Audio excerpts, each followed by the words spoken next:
आप सबने बरगद के वृक्ष को तो देखा ही होगा।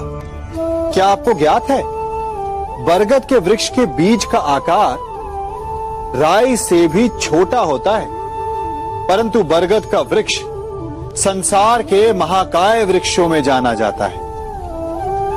जब उसका जन्म होता है तब उसमें वो जटाएं, वो शाखाएं नहीं होती, परंतु जैसे जैसे उसका विस्तार होता है, जैसे जैसे वो अधिक शाखाओं का भार उठाता है, अधिक पत्तियों का सृजन करता है, वैसे वैसे उसकी शाखाएं जटाएं बनकर जड़ तक पहुंचती है और इस वृक्ष को सहारा देती है।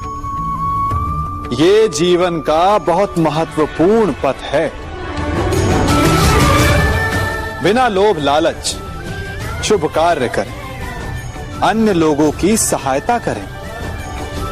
धीरे धीरे आपने जिनकी सहायता की वो आपके सहायक बनते जाएंगे, आपकी जड़ों को और बलशाली बनाएंगे, आयु मान और आकार बढ़ाएंगे। सहजीवन, सहायता और निष्काम कर्म आपको मृत्यु के पश्चात भी मरने नहीं देगा, आपको अमर रखेगा।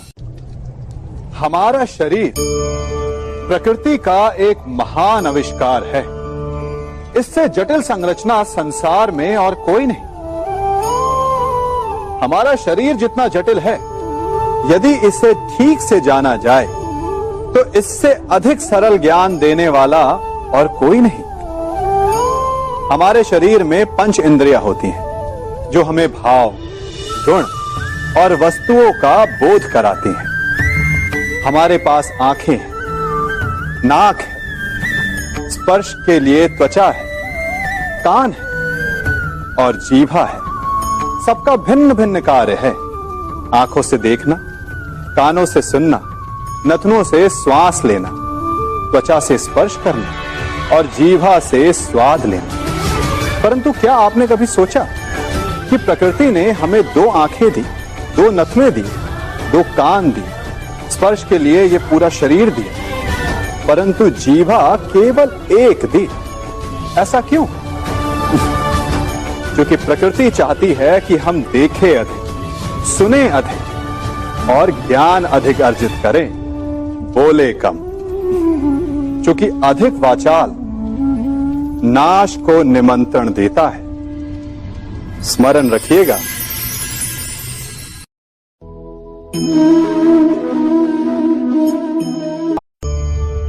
कभी आप ब्रह्म मुहूर्त में जगे हैं? जगकर देखिए, संध्या होने के पश्चात जब रात्रि का अंधकार सारे संसार को धीरे धीरे अपने अंधकार में निगलने लगता है, तो यही अंधकार ब्रह्म मुहूर्त में भोर होने से ठीक पूर्व तनिक अधिक काला हो जाता है। कुछ समझे? हमारा जीवन भी कुछ ऐसा ही होता है। जब हमारे जीवन की समस्याएं अपने अंत पर होती है, तो यही समस्याएं एक भीषण रूप लेकर हमारे समक्ष प्रस्तुत हो जाती है और ऐसे परिस्थिति में अधिकतर लोग हार मान जाते हैं, भय खा जाते हैं। परंतु यदि आप हार न माने, भय न खाएं, दृढ़ रहें, निरंतर आगे बढ़ते रहें, तो प्रकाश के रूप में हमारा स्वागत करने के लिए सूर्य उदय सदा हमारे समक्ष प्रस्तुत रहेगा। आपने बरगद के वृक्ष को देखा है? जितना विशाल उतना दृढ़। पतझड़ में वो सूख जाते हैं, परंतु दुर्बल नहीं होते, टूटकर गिरते नहीं। और उसके विपरीत दलदल में उपजे वृक्षों को देखिए, वो दिखने में तो बड़े होते हैं, पतझड़ आए या शीत सदा हरे भरे होते हैं, परंतु इतने दुर्बल होते हैं कि जल धारा के हल्के से वेग से वो गिर जाते हैं। परंतु ऐसा क्यों होता है? कारण है जड़ें। जिसकी जड़ें दृढ़ भूमि में है, वो हर चक्रवात, हर ऋतुओं को सह लेता है, और जिसकी जड़ें दलदल में है, वो स्वयं की जड़ों को दुर्बल बना लेता है।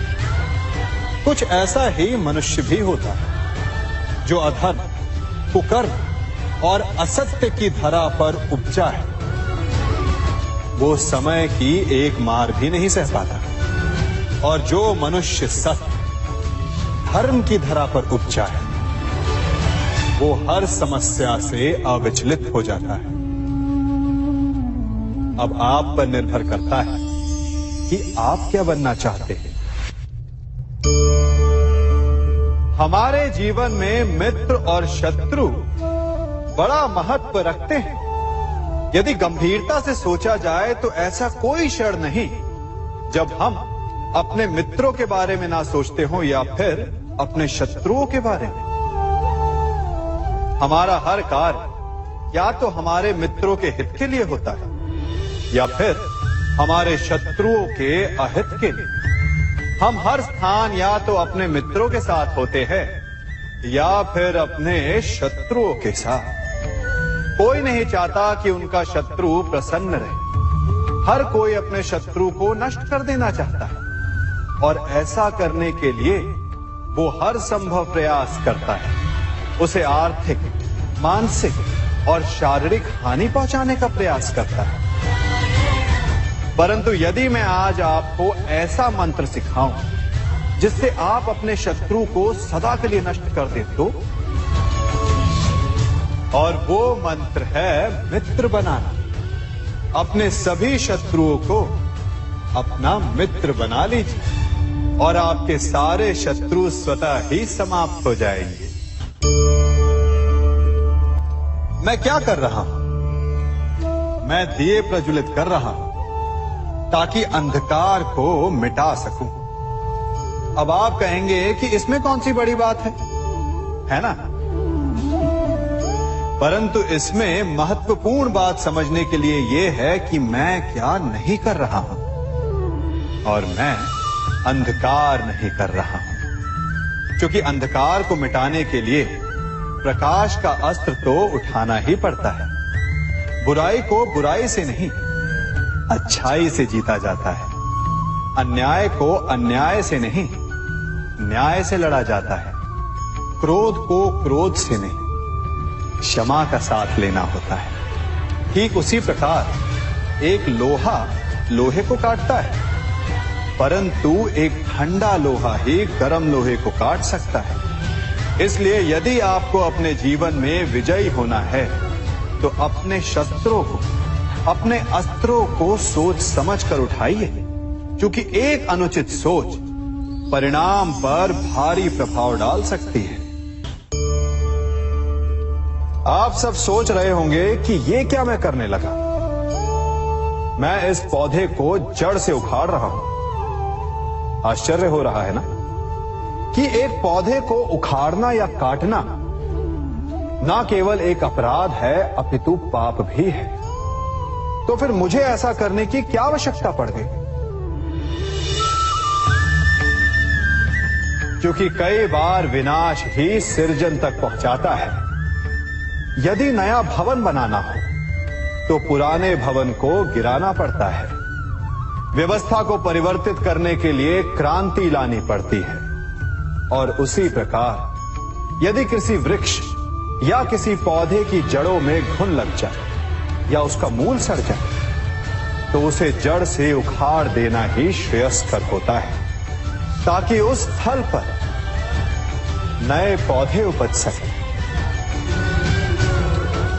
युद्ध करना पर्याय नहीं, परंतु कभी कभी शांति के लिए युद्ध करना आवश्यक हो जाता है। संसार में सबसे श्रेष्ठ क्या है? फूल या कांटे, प्रेम या घृणा, संपन्नता या दरिद्रता, मित्र या शत्रु? बताइए। अब आप भी कहेंगे कि भला ये कोई पूछने की बात हुई? अवश्य, फूल, प्रेम, संपन्नता और मित्र ही श्रेष्ठ है। परंतु क्या आपने अपने जीवन में कभी सोचा है कि हर एक भाव, हर एक वस्तु, हर एक घटना का एक गुण धर्म होता है? त्वचा पर जलन करने वाले फूलों से अधिक श्रेष्ठ वो कांटे हैं जिनसे आप अपने घर की बाढ़ बनाते हैं ताकि वन्य पशु आपके भीतर ना आ सके। वो प्रेम श्रेष्ठ नहीं जो आपको अंधा, लोभी, पक्षपाती बनाता। वो घृणा श्रेष्ठ है जो आपको नया मार्ग दिखाता। वो संपन्नता श्रेष्ठ नहीं जो आपको कृपण बनाता, मद्दांध बनाता। वो दरिद्रता श्रेष्ठ है जो आपको जीवन में परिश्रम करने की शिक्षा दे। कुविचार देने वाले, बुरा मार्ग दिखाने वाले मित्रों से अधिक श्रेष्ठ वो शत्रु होते हैं जो हमें जीवन का लक्ष्य दे दे। इसलिए अपने जीवन में हर वस्तु, हर भाव, हर घटना के गुण धर्म को पहचानिए और उसके पश्चात अपना चयन कीजिए। स्वर्ण, हम सभी को अपने जीवन में स्वर्ण से कभी ना कभी कुछ ना कुछ थोड़ा या अधिक मोह होता ही है ना? परंतु क्या आपने कभी सोचा कि स्वर्ण को प्राप्त कैसे किया जाता है? जब भूमिगत खदानों से स्वर्ण को निकाला जाता है तब वो एक पाषाण की भांति होता है। ऐसा पाषाण जिससे आप किसी को भी मार सकते हैं, परंतु उसे आभूषण के रूप में स्वयं के शरीर पर धारण नहीं कर सकते। यदि उसे आभूषण बनाना है तो उसे लंबी यात्राएं करनी होती है, उस पाषाण को पिघलना होता है, सुनार के हथौड़ी की अनेकों चोटें खानी पड़ती है।